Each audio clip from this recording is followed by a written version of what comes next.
Hi everybody, this is George again with the next Blues and G video. If you're new to this channel, check out the other videos too, cause they all build on each other. And support this channel by clicking the thumbs up button and please write a little comment. In video number 6 I introduced the G7 13th chord. Here's another idea. Just add a G note on the first string and play it like that. Same with the C chord and with the D chord. Second note in the scale is the 9th of the chord, in this case an A. This makes it a G7, 9, 13th chord. So now we have 3 different top notes in our G chord. Same with C7th, same with D7th.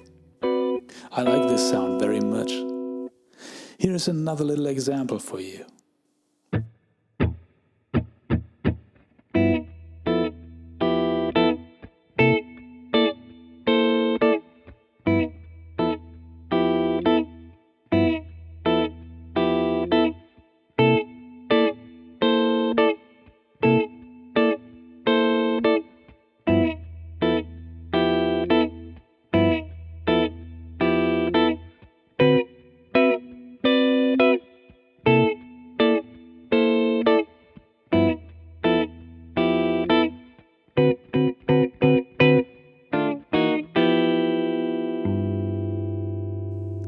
If you enjoyed this video, subscribe and stay tuned.